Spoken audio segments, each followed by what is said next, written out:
Non mais là, il n'y a vraiment rien à faire. L'équipe de France est beaucoup trop forte. Malgré que ce soit les quarts de finale de Coupe du Monde, aujourd'hui, ils n'ont donné aucune chance au Maroc. Vous vous rendez compte qu'à la 66e minute, ils ont réussi à faire pleurer Brahim Diaz avec le deuxième but. Et en même temps, j'ai envie de dire, vu comment le Maroc a joué aujourd'hui, c'était sûr et certain qu'ils n'allaient pas poser problème à la France. Déjà, le fait de venir face à l'équipe de France sans un réel neuf les a posé énormément de problèmes. Étant donné que durant la première mi-temps, on a vu une équipe de France ultra dominatrice. À chaque récupération de balle marocaine, ils n'arrivaient pas à aller vers l'avant. Et déjà que défensivement, la France était solide, les Marocains étaient bloqués dans leur camp. Et en plus de ça, il n'y avait aucun neuf devant pour peser sur la défense française. Ce qui faisait que Brahim Diaz se retrouve avec le ballon dans les pieds, mais il savait pas où aller, ni à qui faire la passe. L'entraîneur marocain a vraiment déconné pour le coup. Et en ce qui concerne l'équipe de France en elle-même, Kylian Mbappé aujourd'hui qui crée le penalty en début de match. Penalty qui malheureusement a été très mal tiré par lui. Je sais pas ce qu'il a voulu inventer aujourd'hui. Peut-être qu'il a voulu tirer comme Neymar vu la manière dont il s'y est pris. Mais malheureusement pour lui, ce genre d'expérience sur penalty, c'est pas sur Bounou qu'il faut le faire. Sur les 9 derniers penalty concédés par le Maroc, Yacine Bounou en a encaissé seulement 2. Heureusement pour Kylian Mbappé qu'en deuxième mi-temps, le Maroc qui jouait toujours aussi bas, il a réussi à trouver une petite ouverture devant la surface. Il a enroulé ses rentrées. Il n'a pas besoin de plus. Dites-vous que depuis le début de la compétition, le gars il a été décisif dans tous les matchs. Rarement depuis la finale de la précédente Coupe du Monde. Là, il est désormais à égalité avec Lionel Messi dans cette Coupe du Monde. 8 buts chacun. Et il va vraiment pas le lâcher. Et juste après son but, il s'occupe de faire une passe décisive à Ousmane Dembélé qui part chercher son but. Exactement comme Kylian Mbappé à l'entrée de la surface. Il place la balle, but. Ousmane Dembélé qui lui dans cette compétition atteint la barre des 5 buts.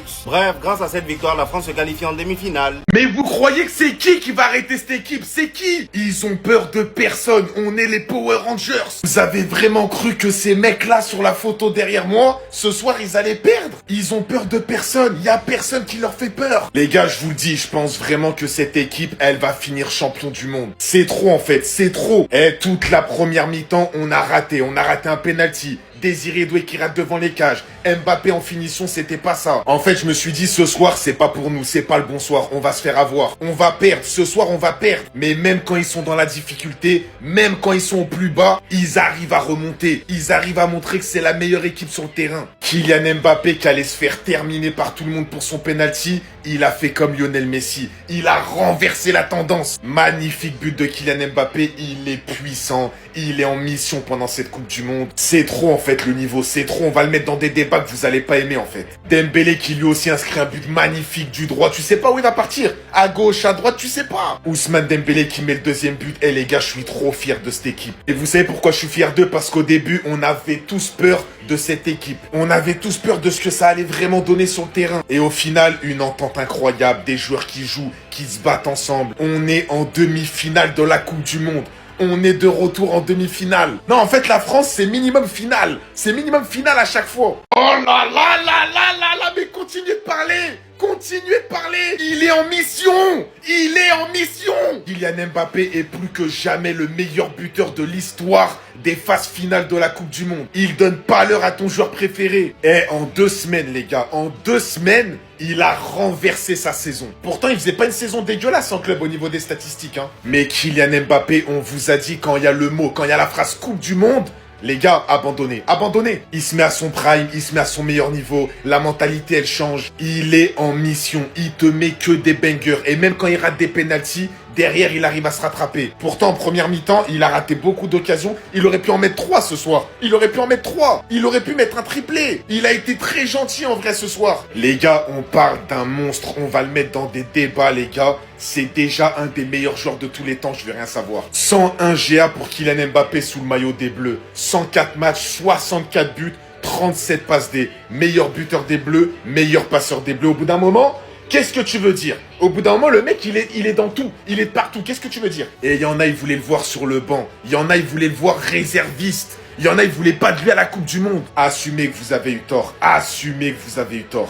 Les gars, encore une fois, c'est sa compétition. Victoire 2-0 de l'équipe de France face au Maroc. Un magnifique but de Kiki. Un magnifique but de Dembouz. Et c'est une victoire totalement méritée pour l'équipe de France. Les gars, on va pas se mentir. Cette équipe de France, pour moi, elle est imbattable. Elle est beaucoup trop forte. Peu importe les adversaires, ils vont toujours se mettre au niveau. Ils vont toujours mettre plus de buts que leur adversaire. Ils sont forts partout. Gardien, défense, milieu, attaque. Sur le banc, tu peux rien faire. Et en fait, ce qui est frustrant pour les équipes adverses, c'est qu'en fait, ces mecs-là sont des magiciens, ce sont des génies. Sur un coup d'éclair, c'est fini. Mbappé, jusqu'à son but, il fait un match très moyen, les gars. Très moyen, pour ne pas dire mauvais. Mais si tu lui laisses un petit trou, un petit espace, ça va au fond. Individuellement, il y a trop de génie, il y a trop de mecs trop forts, en fait. Dembous, c'est pareil, hein. Jusqu'à son but, il est limite invisible. Le Maroc s'est découvert un tout petit peu. Fini, il est rentré dedans, il y va tout seul et ça va au but. Tu peux rien faire face à cette équipe. Ils sont trop boostés. Le danger, il peut venir de tous les joueurs. Même Lucas Digne, il a été dangereux à un moment donné. Si c'est pas Lucas Digne, c'est Doué. C'est pas Doué, c'est Dembous. C'est pas Dembous, c'est Olysée. C'est pas Olysée, c'est Mbappé. Les gars, tu peux rien faire. C'est simple, non? Ils maîtrisent leur jeu, ils maîtrisent leur temps faible, ils maîtrisent leur temps fort. Et il y a des coups de génie. Donc à partir de là, tu vas au bout. La Coupe du Monde est pour l'équipe de France. Les gars, c'est simple, le Maroc ne pouvait rien faire face à cette équipe de France. Là, je sais qu'il y a beaucoup de supporters marocains qui vont être frustrés, qui vont se dire mais pourquoi ils n'ont pas joué comme d'habitude, etc. Les gars, vous pouvez même pas en vouloir à vos joueurs. Le problème, c'est l'équipe de France. L'équipe de France est beaucoup trop forte. Si tu joues face à l'équipe de France, tu vas te manger des contre-attaques, tu vas te manger des rafales. À la mi-temps, il y aurait déjà eu 2-0. Donc le Maroc a fait le choix de fermer, de défendre bas. Maintenant, si tu défends bas, malheureusement, tu t'exposes à des coups de génie, à des exploits individuels. Parce que côté équipe de France, il y en a trop des joueurs qui ont une qualité individuelle au-dessus de la norme. Et le problème qui s'est posé aussi pour le Maroc, c'est qu'en défendant bas, tu dois faire des contre-attaques, tu dois jouer en contre-attaque. Sauf que le Maroc, ils n'ont pas assez de joueurs rapides pour jouer les contre-attaques face à l'équipe de France. Donc en fait, tu te retrouves dans une impasse où, si tu joues, tu vas te manger des rafales. Si tu joues pas, toi, tu n'arriveras pas à marquer ou à être dangereux. Et en plus de ça, sur un exploit individuel, tu peux te faire punir. Et c'est exactement ce qui s'est passé ce soir. Donc en fait, c'est même pas les Marocains qui ont fait un mauvais match. C'est juste que tactiquement, c'est trop compliqué de jouer face à cette équipe de France-là, avec ces joueurs-là. Et que côté Maroc, il n'y a pas les joueurs pour jouer en contre-attaque. Abdé, malheureusement, il aurait fait du bien par exemple, mais blessé. Saïbari, il aurait fait du bien pour la conservation du ballon devant, mais blessé. Donc en fait, les Marocains, ils doivent juste être fiers de la Coupe du Monde qu'ils ont fait. Lors de cette Coupe du Monde, ils ont encore montré une fois que c'était une grosse équipe, c'était une grande équipe, qu'il fallait faire attention à eux. Ils ont montré qu'ils savaient jouer au football. Ils ont montré que l'Afrique progresse. Malheureusement, tu tombes en quart de finale contre les plus grands favoris et tu peux rien faire. Là, tu es impuissant. C'est vrai, là, il y a un plafond de verre par rapport à l'équipe de France. Mais le Maroc et les Marocains et les joueurs marocains doivent être fiers d'eux. Parce que là, s'ils sortent, en fait, c'est parce que c'est la France. Ça aurait été une autre équipe, la Suisse, la Norvège, même l'Espagne, ils auraient pu poser des problèmes. Même l'Angleterre, qui vous voulez. Mais là, tu tombes contre la France. Et vraiment, tu peux rien faire face à cette équipe. C'est trop fort, c'est trop boosté. C'est tout. Les Marocains n'ont pas fait un mauvais match. C'est juste que la France, c'est trop fort. Ouh, c'est bon, la fête est finie. La fête est finie. Votre acting, vos charismes avaient trop duré. Victoire 2-0 de la France face au Maroc. Et franchement, je trouve qu'on a été gentils. On a été gentils. Le penalty raté, certaines grosses occasions sorties par Bono. Franchement, on a été gentils de fou, les frères. Parce que honnêtement, il faut se le dire, hein, le Maroc aura fait un piètre match. Certains retiendront qu'il y avait 0-0 à la mi-temps. Moi, je retiendrai que ça a été 45 minutes, on leur roulait dessus. Et Bono qui tentait tant bien que mal, excusez-moi, de sauver les meubles. Ils ont rien proposé. 0 tir en première mi-temps. En seconde, un peu de mieux lorsqu'il y a 2-0. Mais encore une fois, rien de bien fameux. Et ceux qui devaient nous sortir, arrêtez votre acting s'il vous plaît, arrêtez l'acting. Malgré tout, victoire de 2-0, Mbappé buteur, Dembous buteur également les frères. Les deux ont fait un très bon match, le travail de Mbappé sur le but de Dembous. Hein. Waouh, l'appel, waouh. Transfert un peu décevant par le dribble ce soir, par contre par la passe il était vraiment bon, malheureusement ils n'ont pas été convertis, mais très bon par la passe. Beau match de Doué aussi, hein. J'ai bien aimé son match, dur à contenir, pas sûr en plus ça sur le but à Mbappé. Défensivement on a été en place les gars, Koné, quel match, pour moi c'est l'homme du match, hein. Manu Koné, quel match, victoire logique finalement. C'est pas Mbappé ou Dembélé l'homme du match, hein. C'est cet homme, Manu Koné, le match qui nous a pondu, hein. Le match qui nous a pondu, il ne doit plus jamais sortir de ce milieu de terrain. Il ne doit plus jamais sortir du double pivot de l'équipe de France. Il n'y a aucun monde où il sort les frères. C'est vraiment que je le disais, mais pour moi Manu Koné c'est le meilleur milieu en équipe de France actuellement dans le sens où c'est le seul qui a un minimum de bagage technique. Je trouve qu'on a pas mal de joueurs qui physiquement proposent quand même beaucoup, on va pas se mentir, beaucoup de profils très physiques. Les Tchouaméni, les Rabiot, les Zaïre Emery, mais ils ont un peu ce manque de créativité. Balopi on va pas forcément proposer grand chose, ils sont très limités par le dribble également. Là où Manu Koné, lui c'est tout l'inverse, on sent que techniquement Balopi il sait ce qu'il fait, tu vois ce que je veux dire, et c'est clairement ce profil qu'il faut en équipe de France. Alors attention, comprenez la comparaison que je vais faire, je ne compare pas vraiment, mais comprenez que dans l'idée du profil, en fait, c'est ce qu'on avait un peu de Pogba, tu vois ce que je veux dire ou pas, dans le sens où c'était vraiment ce milieu qui apportait un peu de créativité, dans un milieu où malheureusement, on en manquait cruellement, il faut se le dire. T'es obligé d'avoir ce profil au milieu de terrain, et lui le fait parfaitement. Il a fait un match de patron dans les récupérations, dans les passes verticales, les gars. par le dribble, dans la conservation, la gestion du tempo, il a fait un match de patron. Il a fait un match de fou. En fait, je crois qu'on se rend toujours pas compte. On va gagner la Coupe du Monde. Aujourd'hui, même penser au contraire n'est plus envisageable. Pourtant, un match nul à la mi-temps où aucune des deux équipes aura réussi à trouver le schéma des filets. Surtout après que l'arbitre aura littéralement mis plus de 3 minutes pour donner l'accord à Kylian. Même Haaland disant en story que c'était beaucoup trop long à tirer. Ce qui aura littéralement conduit au joueur à être déstabilisé avant de tirer son penalty. De quoi provoquer la haine de Deschamps et de Kylian. Encore une fois, finalement, il était là pour nous montrer que pour lui, ça n'a pas d'importance. C'est officiel, Kylian Mbappé inscrit son 20e but en 20 matchs de Coupe du Monde. Alors 0-0, celui-ci prend une initiative aux abords de la surface. D'un angle quand même assez fermé, vient prendre cette initiative et permet à son équipe de trouver le chemin des filets. Signant d'ailleurs cette saison par la même occasion son 56e but. Celui-ci était le meilleur buteur de l'histoire des Bleus, devient par la même occasion le meilleur passeur de l'histoire des Bleus. Toujours à une unité derrière Messi, parmi les meilleurs buteurs de l'histoire de la Coupe du Monde à son jeune âge alors qu'il a participé uniquement à 3 Coupes du Monde. A d'ailleurs rejoint celui-ci parmi les meilleurs buteurs de cette édition avec 8 buts, mais qu'il dépasse Lionel Messi de 2 unités parmi les joueurs les plus décisifs de la compétition, réalisant une compétition stratosphérique, et ce malgré qu'énormément de personnes faisaient un 11 à la base sans lui dans l'équipe. Mais ça, on y viendra à la fin de la compétition. Accompagné de notre ballon d'or, qui lui aussi d'une frappe en dehors de la surface se trouve assez chirurgical, ce qui permet à l'équipe de France de faire le break. Notre attaque dans son entièreté, c'est littéralement une dinguerie. On parle beaucoup de l'attaque, le match monstrueux de Manu Koné qui finit d'ailleurs homme du match. J'ai tout simplement pas les mots. Bravo au Maroc d'être venu jusque-là, franchement, surtout Yacine Bounou qui sortait un match incroyable au début. Pour arrêter cette équipe de France, hein. Les gars, bon courage. Le Maroc 2026 est meilleur que le Maroc 2022, mais la France 2026 est meilleure que la France 2022. Résultat, tu prends le même tarif qu'en 2022. 2-0, c'est froid, c'est net, c'est sans bavure. Et la victoire, elle est 1000 fois méritée. Il y a une équipe qui jouait sur le rinté. On cherche encore le début du match, là. Encore une fois, aujourd'hui, sur les 2 buts que tu mets, le fou de la gare, il a impliqué sur les 2. Un but, une passe D, il a 20 matchs de Coupe du Monde, 20 buts. Venez, on l'incarcère très rapidement, là, avant qu'il se passe des choses.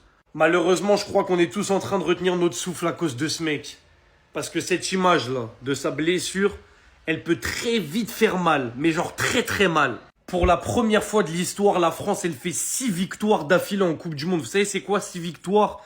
Pas un nul, pas une défaite, 6 victoires d'affilée.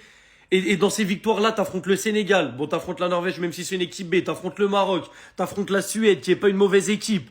C'est terrifiant. Bref, comme prévu, la France rejoint le dernier carré. On a été au-dessus, on a été meilleur. On est les seuls qui avons proposé des choses, les seuls qui avons joué au football. Donc forcément, quand le Maroc se découvre un petit peu derrière, tu fais mal. 1-2-0, c'est fini. Le match, il est plié, remballé. Didier Deschamps, qui lui aussi est le fou de la gare en Coupe du Monde. Hein. D'ailleurs, lui, il faut pas l'oublier. C'est 19 victoires en 24 matchs de Coupe du Monde. 19 victoires en 24 matchs. Dans la plus dure des compétitions, la plus belle des compétitions, lui, il a roulé dessus normal. Comme si de rien n'était. La France affrontera donc l'Espagne ou la Belgique en demi-finale. Autant vous dire qu'on est à un match d'un des matchs du siècle. Et on est à un match que j'ai une de mes 2 équipes qui sont en finale de Coupe du Monde. Donc dans tous les cas, je suis carré. Là, le match, là, merci. Il reste plus que l'Espagne. Après, je suis carré. Donc là, voilà, merci la France. Le travail a été fait. Mbappé, Dembélé, voilà, c'est net, c'est sans bavure. Et maintenant, on attend l'Espagne demain contre la Belgique pour un France-Espagne en demi. C'est aussi simple que ça. Quand il a raté son penalty, je suis sûr qu'il y a des petits énergumènes qui étaient très heureux. Jubilé maintenant. Jubilé. Jubilé maintenant. Un but, une passe D, il est sorti, il a qualifié son pays. Parlez maintenant. Merci à Dembélé pour le but. Merci. Magnifique, t'as porté tes coraux. Venez maintenant parler de Kylian Mbappé. Il y en a plein, ils sont venus, ils m'ont dit, ouais, Escanor, t'as vu, il a floppé. Si l'équipe de France sort, le penalty, machin, je sais pas quoi, c'est un péno. Un péno, ça peut se rater, c'est pas grave. Il a qualifié son pays. Vous pouvez dire quoi, vous? Vos joueurs préférés, ils ont fait quoi? Demi-finale, tu vas dire quoi? Tu peux faire quoi? Kylian Mbappé, respectez-le. Respectez-le. 8 buts, 3 passes D dans cette Coupe du Monde. 11 goals assists. Parlez encore? Parlez? Mais il a raté le penalty. Bande de vampires spirituels là. Parlez encore. Parlez. Kylian. Si. Les gars, par contre, on va pas se mentir, hein. Sur l'ouverture du score de l'équipe de France, il y a main de Rabiot. Il y a main. Les gars, on l'a vu en live, hein. On n'a même pas eu de ralenti, on n'en a même pas eu besoin. On a tous vu en live la main. Et c'est dommage parce qu'en vrai de vrai, l'équipe de France n'avait pas besoin de ça pour ouvrir le score. Et une fois qu'il y a un 0, ça change tout le match. Surtout côté Maroc, t'es obligé de te découvrir. Et ça devient encore plus dur. Pour moi, ça change pas l'issue du match parce que je pense que la France aurait quand même gagné. Mais on doit se le dire, on doit le dire. Il y avait main de Rabiot, les gars. La main, elle était flagrante. Comme j'ai dit, on l'a vu en live, en fait. Donc, je sais pas pourquoi ils l'ont pas sifflé. Parce qu'à 0-0, c'est pas pareil qu'à 1-0, les gars. C'est pas pareil. Donc en fait, c'est dommage que l'ouverture du score, elle vienne sur une main, clairement. Et là, pour le coup, ça va éteindre toutes les polémiques. Hein. Les 5 arbitres argentins, vous avez vu, là, ils ont été en faveur de l'équipe de France au final. Donc c'est pour vous dire que votre folie, là, à 2 balles, faut l'oublier. Par contre, là où on peut être tous d'accord, je pense, c'est que les arbitres, de manière générale, que ce soit en Coupe du Monde, ou en championnat, ou en Ligue des Champions, les arbitres avantagent très souvent sur des petites erreurs les grosses équipes et les grands joueurs. Ça a toujours existé, ça existera toujours, même si c'est injuste. Malheureusement, ça a toujours existé, ça a toujours existé. Si la main était une main marocaine et qu'il y avait eu un but marocain, je pense qu'on aurait eu la VAR, parce que en face, c'est l'équipe de France. Tout ça pour vous dire que tous vos trucs de complot, en fait, vous voyez qu'il n'y a pas de complot. C'est juste qu'il y a des erreurs d'arbitrage, il y a des avantages pour les grandes équipes, mais pas que pour une équipe, pour toutes les grandes équipes, tous les grands joueurs. Et je dis pas que c'est normal, hein, mais c'est quelque chose qu'on remarque en fait, c'est quelque chose de réel. L'équipe de France n'avait pas besoin de cette main pour gagner le match ou pour ouvrir le score. Après c'est fait, mais voilà, il faut le dire.